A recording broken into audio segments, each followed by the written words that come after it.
Thank you very much. When I first gave a talk on the Filangieri-Franklin correspondence at the castle in Vico Equense near Naples, I could have never imagined that one day I would have had the opportunity to present my research here at the IPS. So thanks a lot for having me. It's a great honor. Caroline has made sufficiently clear that I am no historian. And yet, I'll tell you a story, as a matter of fact, two stories, that concern the exchanges that happened in the 18th century between Philadelphia and Naples. These two cities are more than 4,000 miles apart. And yet, if we read those letters, it would seem that those cities were much closer. So the first character of this story is Domenico Cirillo, who was born in Naples, in Grumo Nevano, near Naples, in 1739. Three passions defined the life of this man. The first was botany, the second was medicine, the third, helping the poor as part of the Neapolitan Republic. So at the age of 21, he became professor of botany at the University of Naples. Tenure track was a bit shorter than it is today, I would say. And he provided a lot of beautiful illustrations and accurate descriptions for new plant species. This is one of his, by the way. And he also introduced Linnaeus' taxonomy to the Kingdom of Naples. Then he traveled. He went to Paris and London. According to one of his biographers, he also met with Benjamin Franklin. And then he turned to medicine. He devised a new treatment for certain diseases. He became an acclaimed physician as well, professor of medicine at the University of Naples. His patients included the poor, whom he treated free of charge, as well as the court of Naples and foreign dignitaries.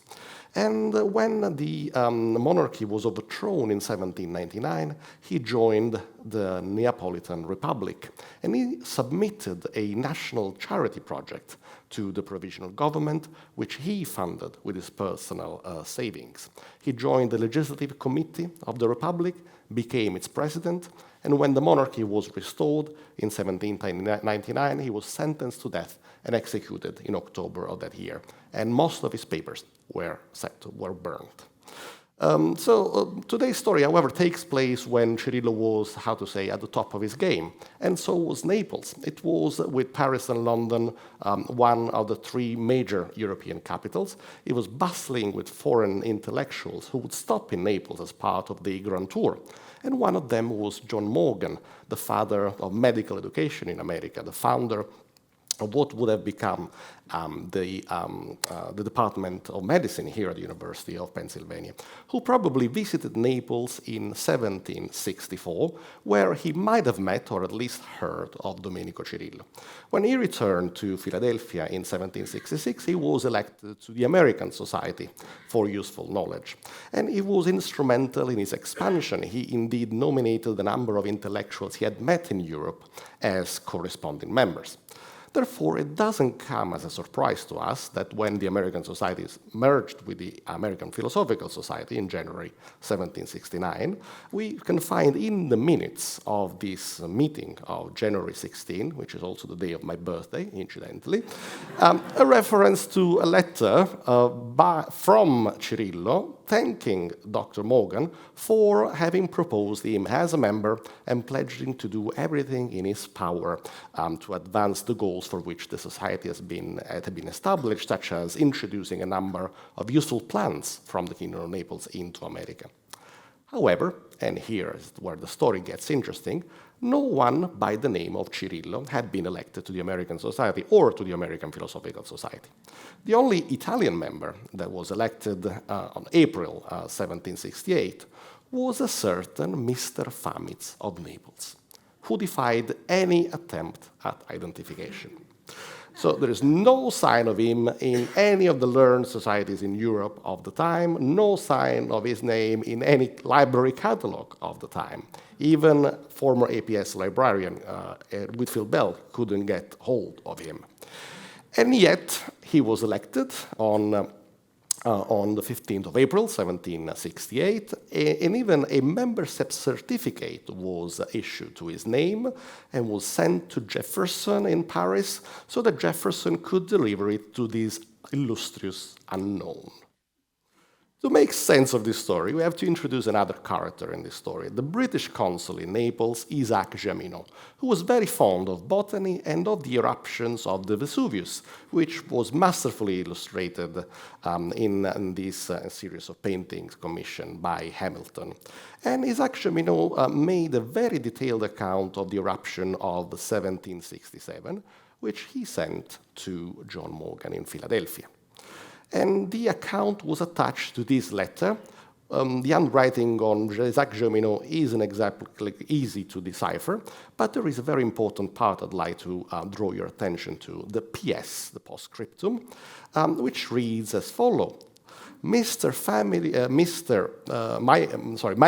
physician is the professor of botany here, to whom this university is indebted for introducing Linnaeus' system. So this description clearly matches that of Cirillo. Probably there was no other professor of physician at the University of Naples, and Cirillo is universally credited with being the one who introduced Linnaeus' system. So Whitfield Bell speculates that this part might have been misread as Mr. Family Physician. And indeed, if you look at the first Y, it looks like an R. It looks like an R. However, and this, I think this is also interesting, this would not explain how Cirillo could have found out about his nomination, or should we say his non-nomination, so that he could thank Morgan the following year. So, in my opinion, what happened is the following. So when Morgan received this letter, he immediately recognized Cirillo in that description. He had been in Naples just a few years before. So how did he nominate Cirillo for election? He just handed over the letter to the secretary of the American Society, who, unlike Morgan, maybe did not know Cirillo. So this poor fellow, looking for the name of the nominee, and Cirillo doesn't appear in this letter, he thought he read Mr. Famitz. And so that's how the mix-up occurred. Morgan, of course, was totally unaware of this mix-up, and so he promptly informed Cirillo of the honor he was about to receive, and this is why Cirillo thanked Morgan for the honor he never received. All right, so how come nobody noticed that at the time? Well, I have to say that we have to take into account the context. 1768 was no ordinary year for Philadelphia or for its learned societies. As a matter of fact, Morgan had established his own medical society, and by failing to invite many of the older physicians in Philadelphia, who were absolutely offended, and therefore they decided to revive the American Philosophical Society of 1743.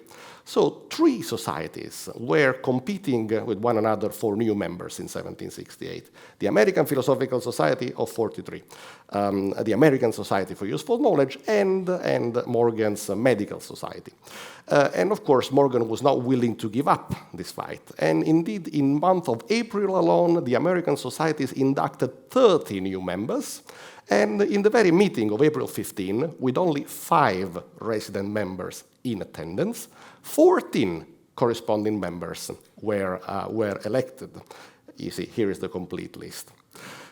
And also, the following months were equally intense because the Medical Society merged with the American Society, and the American Society merged with the American Philosophical Society on January 1769. So, in this time of plenty of action and very little time for reflection, I think it is entirely understandable why this mistake could have gone unnoticed.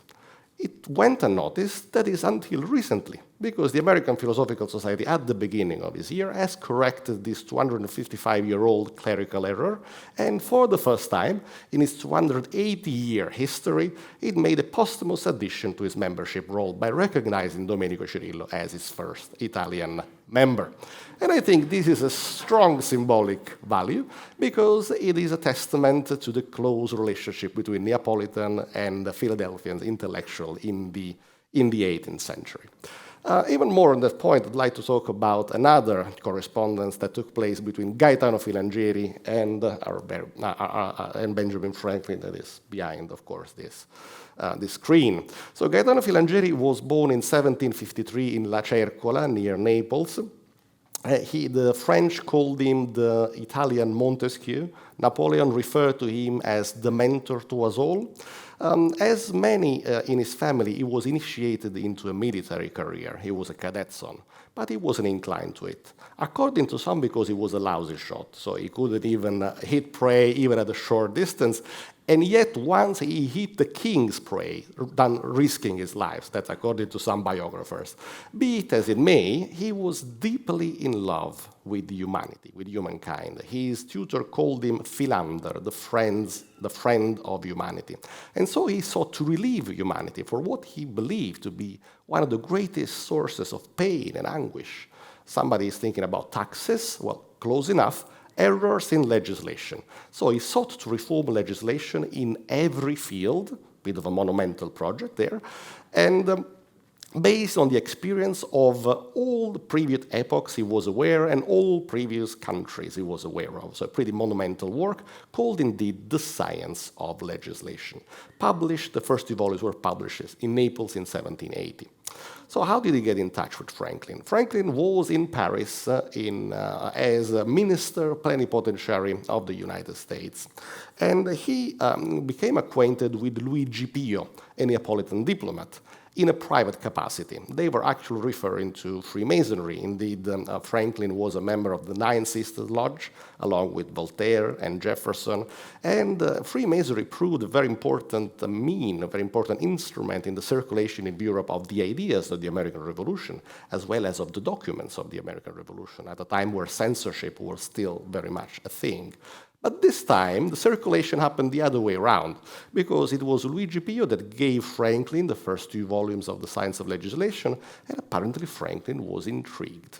So Luigi Pio let Filangieri know about Franklin's interest. Now, could you imagine how Filangieri must have felt? He was in his late 20s, already pretty popular in Naples and in Italy, because The Science of Legislation was an immediate bestseller. But Benjamin Franklin was a living legend at the time.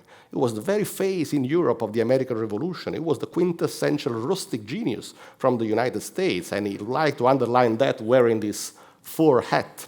So Filangieri must have been absolutely delighted that his role model took interest in his work and wrote him a first letter, August 1782.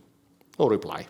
But Filangieri didn't give up. He wrote another letter in December of the same year, and on the 11th of January 1783, Franklin replied, thanking Filangieri for his excellent work and telling him that he was looking forward to reading Filangieri's upcoming volumes on criminal legislation.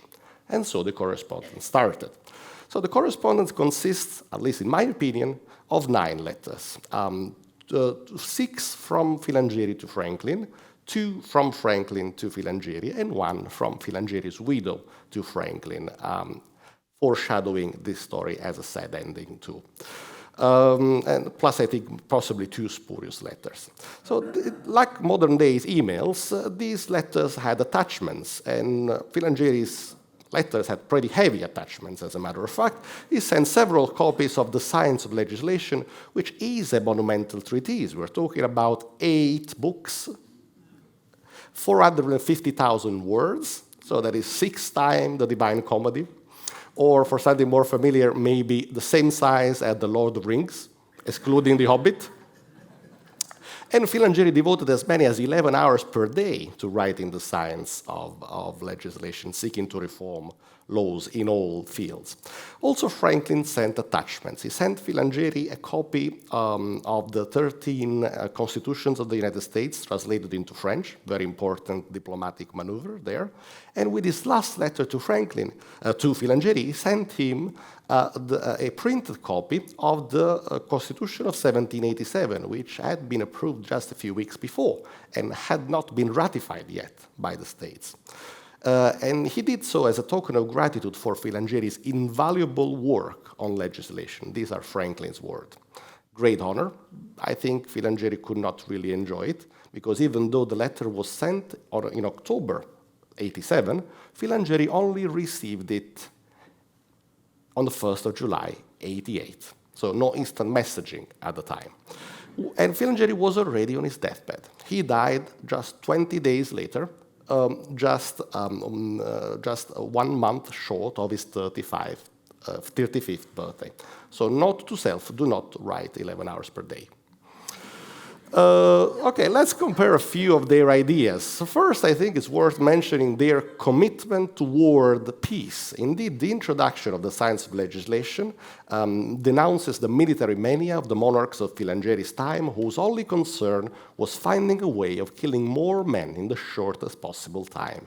And this passage must have caught Franklin's attention, as we can infer from this V mark on the margin of Franklin's personal copy of the science of legislation that is available here at the American Philosophical Society. Thanks for the library for providing this document. And of course, Franklin's commitment to peace is well known. In his letter to Joseph Banks, he says that he has never met, has never known, never heard of a good war or a bad peace. And indeed, Franklin was instrumental in negotiating the Treaty of Paris of 1783, by which the British Empire recognized the former 13 colonies as sovereign and independent states.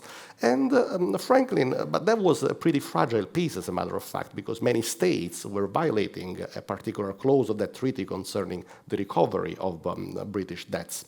And this is why Franklin must also be credited for making US treaties supreme. Indeed, he proposed an amendment to the Virginia Plan in the context of the Philadelphia Convention that would make supreme not only the federal constitution, but also the treaties concluded by the United States.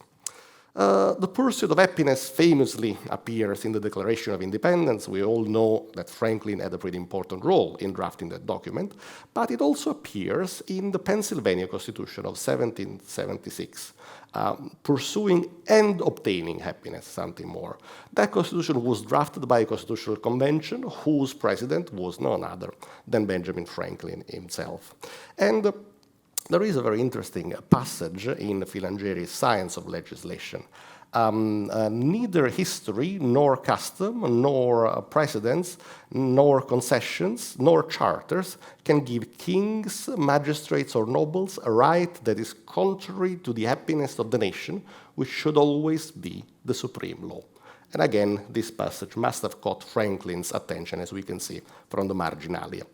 Of course, the pursuit of happiness was just one of the inviolable human rights that were a pretty popular topic at the time. And the Constitution of Pennsylvania of 1776 indeed includes a Declaration of Rights that comes before the Constitution, as a matter of fact, as well as an organ whose task was to ensure these rights and the Constitution against abuses by other powers. It was called the Council of Censors, and it had the power to recommend to the legislature the repeal of unconstitutional legislation. Filangieri was in full agreement with these ideas. He believed that a small separate code with the truly fundamental laws should be enacted, where these fundamental rights should be enshrined, that this constitution should rank higher than legislation, and that legislation cannot and should not infringe the Constitution. And he even devised an organ with the task of updating legislation, whose name was the Council of Censors. And the Filangieri's disciple, Mario Pagano, drafted the Neapolitan Constitution of 1799, which included also a catalog of rights, a Declaration of Rights at the beginning, and an organ known as the Ephorate, whose task was again ensuring the separation of powers and recommending to the legislature the repeal of unconstitutional legislation. Crimes and punishment. Well, the proportion between crimes and punishment is one of the hallmarks of the Enlightenment. According to Beccaria, crimes had to be ranked in order of importance to the harm they cause to the social covenant, to society. He didn't believe that intention was a variable there.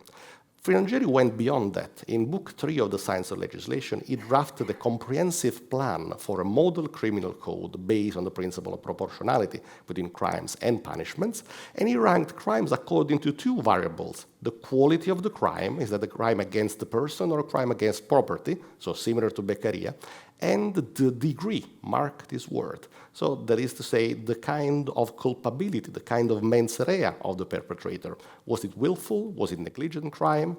And so Filangieri, according to this, developed a number of arguments against the death penalty, which was most of the time disproportionate, except for two heinous crimes, one being intentional homicide, the other being treason. Franklin, of course, was again in full agreement with that, as we can infer from his 1785 letter to Benjamin Vaughan criticizing English law for the lack of proportion. We know that Franklin was interested in Filangieri's views on criminal law. Franklin wrote that in his letter of 1783 to Filangieri. And also there is a passage concerning criminal punishment that again was marked on Franklin's copy of the Science of Legislation. And when Franklin mentioned that none other laws had more need for reformation than criminal laws, I think he was alluding to a provision of the Pennsylvania Constitution of 1776, which pledged to reform punishments to make them less sanguinary and more proportionate to the crimes. However, that provision went unimplemented for 10 years until Franklin returned and became the president of the state of Pennsylvania, where an amendment was passed that excluded from capital punishment for crimes, burglary, sodomy, burglary, and robbery. And in 1794, the law was further reformed by only providing the capital punishment for one offense, voluntary homicide, which was defined and named first-degree murder because of the mens rea element, that is to say that it has to be willful, deliberate, and premeditated. So Filangieri devoted his life to happiness of humankind. But what would have made Filangieri happy? Well, we know from his letter to Franklin of December 1782. He considered Philadelphia the only place where he could have been happy, the sanctuary of virtues, the homeland of heroes. And so he asked Franklin whether he could invite Filangieri to join him in Philadelphia to contribute to the drafting of the Code of the United Provinces of America. Probably he was alluding to the American Constitution. Franklin replied in the negative that he had no power or authority to invite strangers with expectations of employment to the United States. So Filangieri never made the trip, never made this voyage, and the two never met. But yet they engaged in a correspondence, which I think is a testament to a number of shared values that have indeed come to define the identity of Italy, of the United States, and of other different countries in different times. And this perhaps is the very fate of the Enlightenment philosopher, who Filangieri aptly described as a citizen of all places, a contemporary of all ages. The universe is his home, the earth is his school, his contemporaries and posterity are his disciples. Thank you very much, and I look forward to your questions.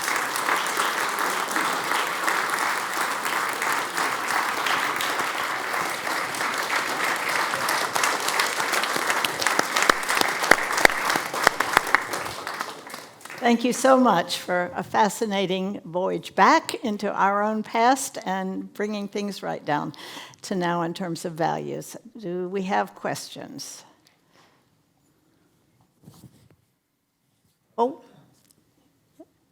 While we're waiting, I might ask you, you've been a lawyer and have acted in major ways in contemporary lawsuits in many places in the world. What draws you back into history about which you were obviously equally excited? Oh, thank you. I think that's a very good question, as a matter of fact. It was a person known as Anthony Viscusi, former member of the Fulbright Association, who first told me that many Americans are aware of Italian fashion, of Italian food, but not necessarily of Italian culture. And so he told me about this relationship between Franklin and Filangieri that got me intrigued. And those were the times of Brexit. Those were the time where the certain president wanted to impose custom duties. And I read book 2 of the Science of Legislation, which was about freedom of commerce, and it rang so true. And it really spoke to me. And I have to say that it really gave me the chills, reading that Filangieri had already figured this out in 1780, and yet modern-day presidents and governments would not listen to these ideas of tolerance, free movement, and human rights. So that's how it all started. Thank you. Good. Nora, there was a question in the balcony. Yes, good. Thank you. Thanks so much. This is really fascinating. Mike Howe, Brooklyn. I have a question about, a lot of your argument rests on the marginalia that Franklin noted in the books. Was he in the habit of writing on the books, or were these just real exceptions? Well, I suppose there are other books in which Franklin did make these references. And also, there are some minor signs which I think have something to do with his understanding of Italian. So Luigi Pio says that Franklin read Italian with some difficulty, but understood it perfectly. So I suppose some of the minor, and he found Filangieri's work ideas expressed with great clarity and precision, and I think there can be no greater compliment that even a foreigner, understands your ideas that are not exactly expressed in a very short text. So I suppose some of the marginalia have to do with Franklin's understanding of the Italian language, but those that appeared on the slides are the most conspicuous ones, so I think they do provide an indication.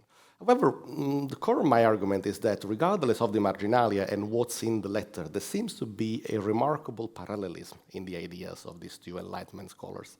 And possibly that was one of the defining features of the Enlightenment, where intellectuals were in a way closer than probably they are today. Yes. Caroline Bruzelius, Cambridge, Massachusetts. I'm wondering if Filangieri had lived until 1799, if he also would have been a victim of the Great Repression. And perhaps you could say a word or two about what happened in 1799 for this audience. Yes, absolutely. So he would have been a victim too, and he would have been on the scaffold of Piazza Mercato along with his lifetime friends, Mario Pagano and Domenico Cirillo, who also was Filangieri's physician. The monarchy was overthrown also thanks to French military support, but this military support by the French dwindled. So the Neapolitan Republic was set up. It was a beautiful experiment in democracy, but a short-lived one. So there was a counter-revolution led by Cardinal Ruffo of the Army of the Holy Faith that finally captured the city and put to death many of these intellectuals, even though there were agreements on the capitulation which would have spared their lives, but especially the court of Naples had no forgiveness. And, in a way, we can understand why. The Queen of Naples was Maria Carolina. She was the sister of Marie Antoinette, and we all know what happened to her. And Filangieri, again, being the mentor of us all, the mentor of the French revolutionaries, so probably he wouldn't enjoy the better faith in 1799 had he still been alive.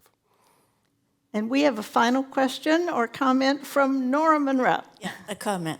So as the director of membership at the American Philosophical Society, and okay. As the director of membership of the American Philosophical Society, and in honor of Whit Bell, who did try to solve this problem, we thank you for identifying Mr. Familia correctly after all these years. So thank you. Thank you very much. You. Thank you very much. Thank you. And may I join what